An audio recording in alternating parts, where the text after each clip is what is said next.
ओम गं गणपतये नमः। तो आइए पुनः कथा में चलें। भगवान शिव बारात लेकर के जा रहे हैं। सारे देवता साथ में हैं। भगवान विष्णु नारायण मनोविनोदी हैं और भगवान विष्णु ने विनोद किया, प्रहास किया।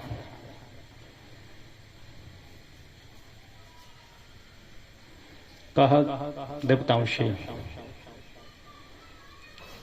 वर अनुहार बरात न भाई। अरे भैया, वर के अनुरूप बराती नहीं है, क्या दूसरे पुर में जाकर के हंसी कराओगे? इसलिए विलग होकर के चलो अपने अपने समाज के सहित। देवराज इंद्र से कहा कि आप अपने समाज के सहित चलो, भगवान शिव अपने समाज के सहित चले। नारायण ने कहा कि भगवान शिव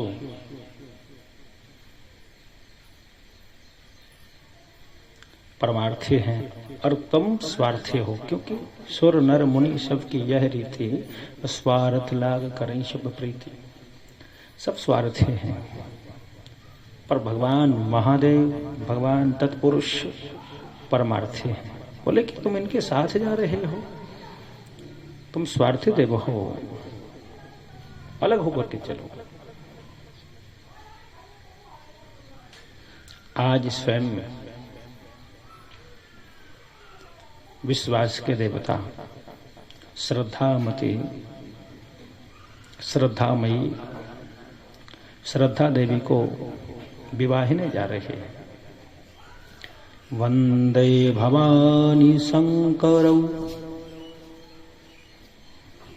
भवानी शंकरौ वंदे, वंदे भवानी शंकरौ, श्रद्धा विश्वास रूपिणौ, याभ्याम विना न पश्यन्ति स्वान्तस्थमीश्वर।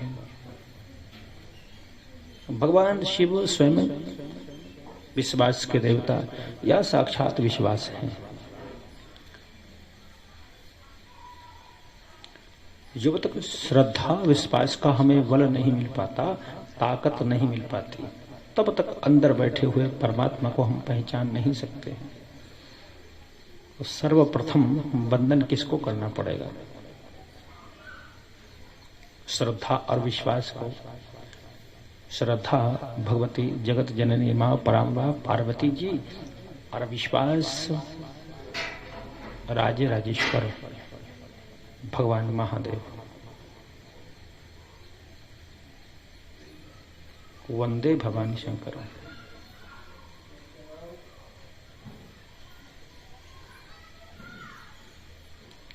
भवानी शंकर के चरणों में प्रणिपात।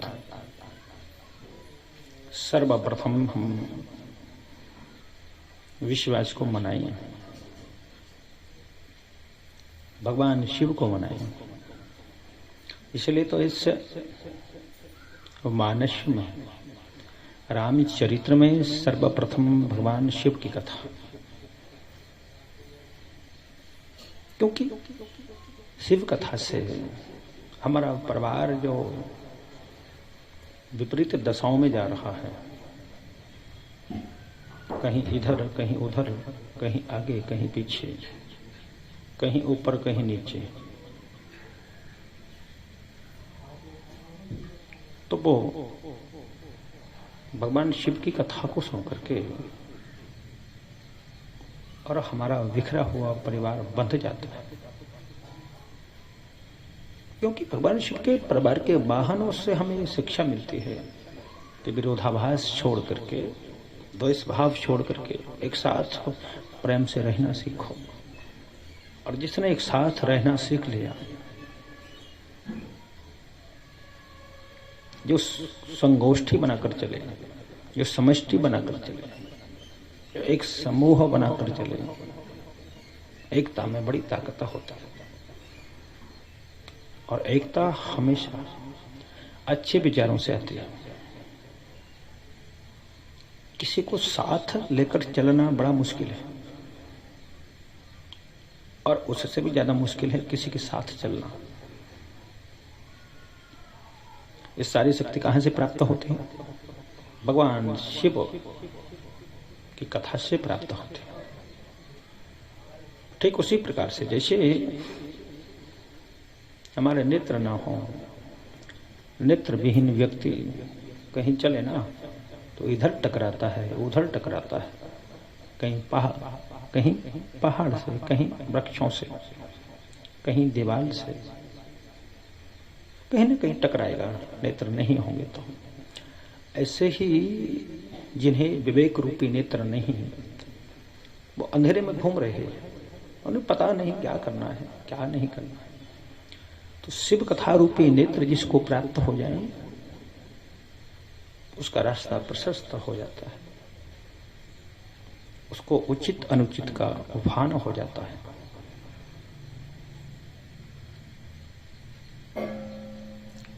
विश्वास की हम बात करें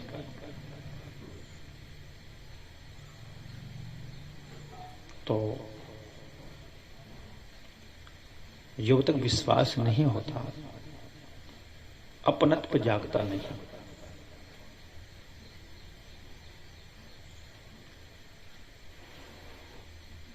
तो विश्वास के देवता भगवान शिव, हम शिव का आराधन करें, स्तवन करें, सुमरण करें। पर कैसे करें? पहले उन्हें जानना पड़ेगा। तो कथा सुनने की, भगवान शिव के आख्यान की हमें आवश्यकता जाता है कि पहले तो भगवान शिव की हम कथा सुने, तब हमें ये पता चले कि हमें क्या करना है, हमारा कर्तव्य दायित्व क्या है, हम क्यों संसार में आए हैं।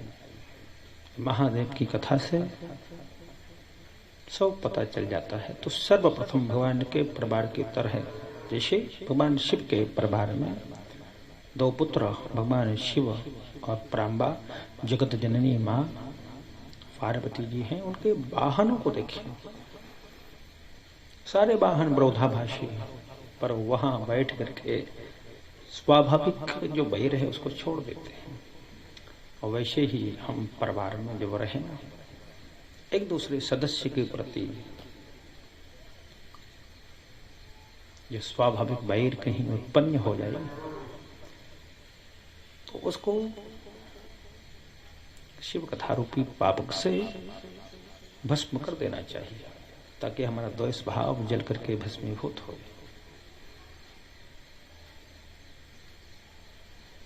सब कुछ में प्रशस्त होता है। शास्त्रम सर्वस्य लोचन, शास्त्र सबकी आंख होते हैं। सारे सूत्र, कब सोना है, कब जागना है, कब क्या करना है, सब कुछ हमें शास्त्रों से संप्राप्य हो जाता है, शास्त्रों से, पुराणों से पता चल जाता है। तो उनका हम अवलोकन करें।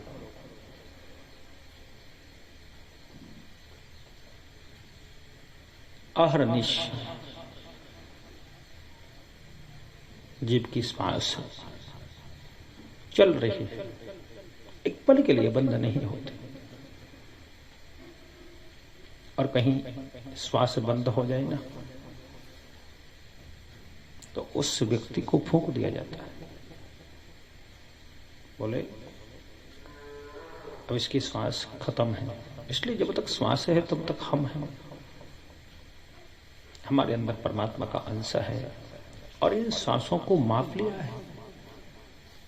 24 घंटों में 21,600 एक जीव की श्वास आती जाती है। 21,600 की मात्रा है, इसको माप लिया है। तो हमारी जो श्वास ये को हम ले रहे हैं, वह श्वास हरि नाम से संपुटित होना चाहिए। जितना हम कर पाए उतना हम हरि सुमरन, हरि स्तवन करें, हरि आराधन करें, प्रभु कीर्तन करें। और केवल वाणी से कीर्तन ही नहीं करना है, अब तो अपने आप को बदलना है, परिवर्तित करना है। शास्त्रों में जिन महापुरुषों ने जैसा किया है वैसा हमें करना है।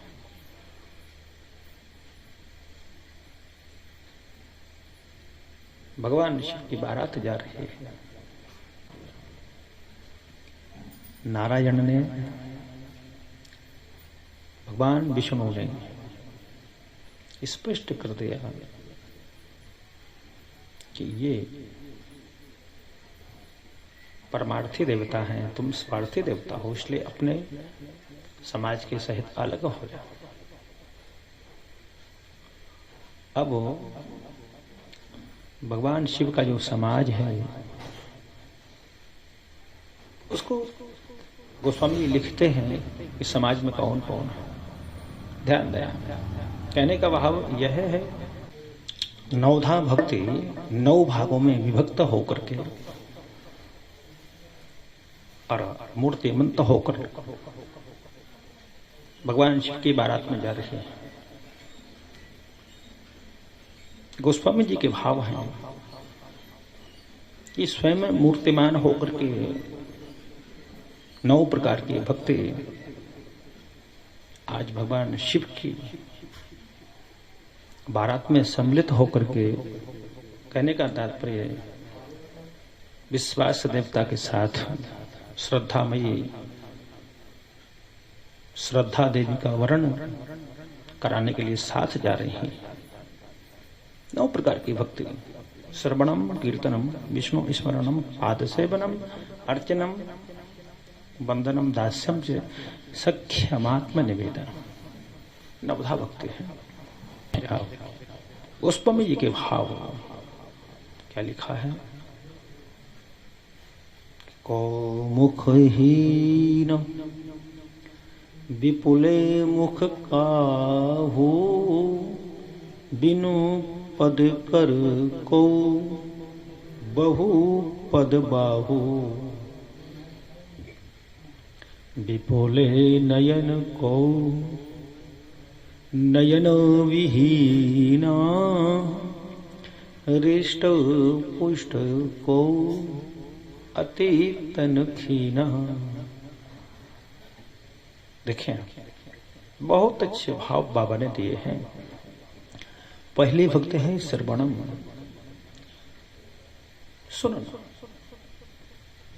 सुनिए सबके कहिए ना कछो। तो सर्वप्रथम कहा को मुखहीन।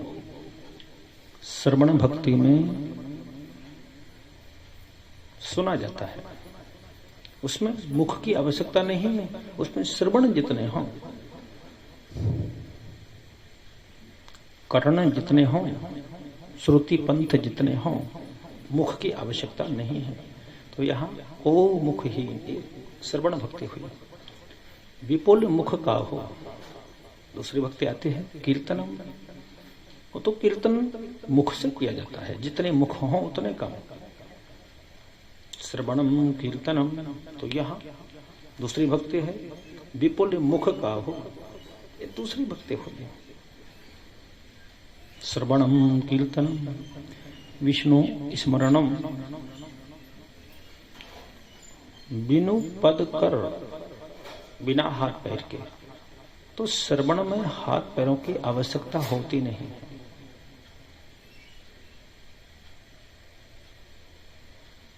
पहली भक्ति, प्रथम भक्ति है श्रवणम, दूसरी है कीर्तनम और तृतीय भक्ति स्मरणम। तो स्मरण जब हम करते हैं तब हाथ पैरों की आवश्यकता होती नहीं, बिनु पद कर। और चौथी भक्ति है श्रवणम कीर्तनम विष्णु स्मरणम पाद सेवनम, भगवान के चरणार बिंदों की सेवा करना। उसमें हमें अंग की आवश्यकता होती है। तो बहु पद बाहु, चौथी भक्ति में बहुत पैर वाले, बहुत हाथ वाले। पांचवी भक्ति है, पंचम भक्ति क्या है, श्रवणम कीर्तनम विष्णु स्मरणम पाद सेवनम अर्चनम, अर्चन भक्ति है। तो इसमें लिखा हुआ है विपुली नयन, बहुत नेत्र वाले। अर्चन में देखने की आवश्यकता होती है, दर्शन की आवश्यकता होती है। तो विपुल नयन, बहुत नयन वाले एक पंचम भक्ति है। को नयन विहीना, एक षष्ठी भक्ति है, छठी भक्ति। तो षष्ठी भक्ति में हम देखेंगे श्रवणम कीर्तनम विष्णु स्मरणम पाद सेवनम अर्चनम वंदनम। छठवीं भक्ति में वंदन भक्ति है। तो इसमें क्या है? नयन विहीना, बिना नेत्रों के। मंदिर में जब हम जाते हैं, हाथ जोड़ते हैं, तो पता है क्या होता है? हमारे नेत्र स्वतः बंद हो जाते हैं। आंखों को बंद करके भगवान का दर्शन करते हैं। इसमें नेत्रों की आवश्यकता नहीं है। वंदन भक्ति है। को नयन विहीना, हृष्ट पुष्ट, सात्विक भक्ति है। अर्चनम वंदनम दास्यम, दास्य भाव को संपादित करने के लिए हमारा शरीर सुडौल होना चाहिए, ताकतवर होना चाहिए, हृष्ट पुष्ट। सात्विक भक्ति है, हृष्ट पुष्ट। सख्य भाव, आठवीं भक्ति है। को अति तन खीना, सख्य भाव जब जागृत होता है तब किसी प्रकार से व्यक्ति कहीं से कमजोर हो तब उसे सखा की आवश्यकता होती है। अष्टम भक्ति है। परंतु ध्यान रहे, ये सख्य भाव है ना, जो प्रेम भाव है, जो मित्र भाव है, जो सखा भाव है, उससे बढ़कर के जीवन में दुनिया में कोई नाता, कोई रिश्ता नहीं है। मित्र वो होते हैं जहां भेद नहीं खुलते, मित्र वो होते हैं जहां भेद नहीं खुलते हैं। और वक्त पड़ जाए तो ईमान सहित तुलते हैं। मित्र के साथ की घात लगाने वालों,